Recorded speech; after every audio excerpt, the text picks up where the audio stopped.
Hey, what up, everybody? This is Stevie Breach coming to you here. This week, we had an update on CM Punk and his UFC career.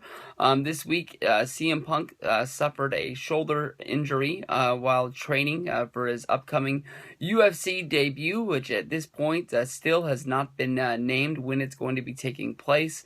It was CM Punk rolling around on the mats.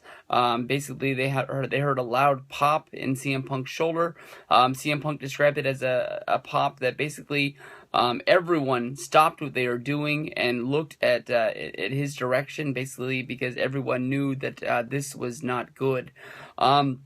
CM Punk's coach, Rufus, who's been training him to get ready for his upcoming UFC debut, tried to put a good spin on this, basically saying that the timetable for CM Punk's, I guess you can say, debut in UFC, I was going to say his return, but when he hasn't had a fight yet, you can tell that he's not going to be getting into the octagon anytime soon. Dick Rufus said that maybe around UFC 200, which will put him around the 4th of July holiday, which puts him into almost, you can say, mid next year, is the time that he can get in there. When UFC and CM Punk came together in early December last year, basically saying that CM Punk was going to be signed as an in-ring competitor.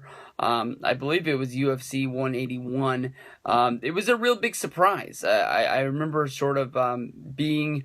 I think we were walking around looking at Christmas lights when people started to text me about this, basically saying that this was a big deal. This came as a real big surprise. There were some people who thought CM Punk would get into UFC maybe as a commentator or a color analyst, or just being able to try and lend his name and his value to UFC to try and find a second career for him. He was always a big fan, going to the different MMA UFC shows, and caused a big stir when he was actually going to walk out with one of his favorite UFC competitors during one of the shows, and he thought that it was something that was going to be able to help WWE get name value.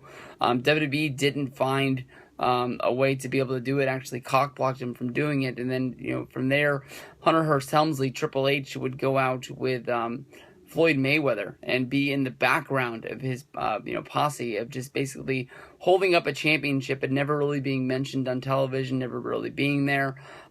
Seeing how he is a guy that's sort of higher in WWE, he got away with it. Well, with Punk, if he was going to be put on UFC, the fighter that he was coming out with, he might not have been the main event guy. UFC definitely would have been able to try and do something with having CM Punk there, seeing how, when he was just a WWE wrestler who was in the crowd, they would always find a point during the show to, stick the camera in his face to put on the bottom of the screen CM Punk at the show, WWE wrestler. It seems as if, UFC cared more about getting him over than Floyd Mayweather did with Triple H, who was, in his posse walking him to the ring. This is a big setback. CM Punk has a birthday. He's turning 37 in just a matter of, I believe, 3 days.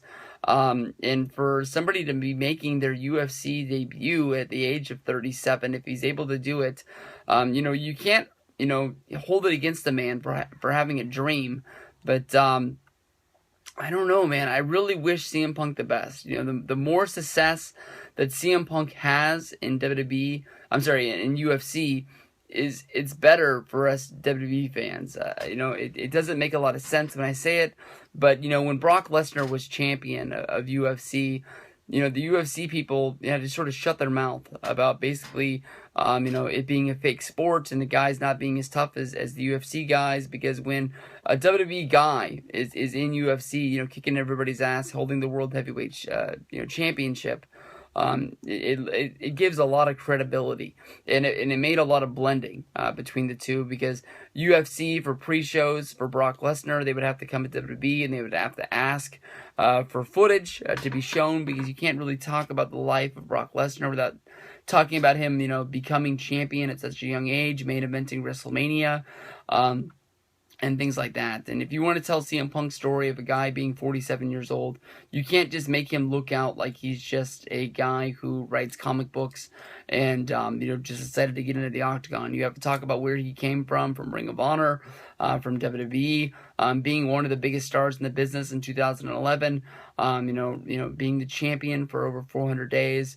And that's how UFC and WWE gets blended together, and that's why it was such a big deal when like Ronda Rousey was at WrestleMania 31, and people are hoping that maybe she'll be at Hell in the Cell this weekend, maybe she'll be at WrestleMania 32.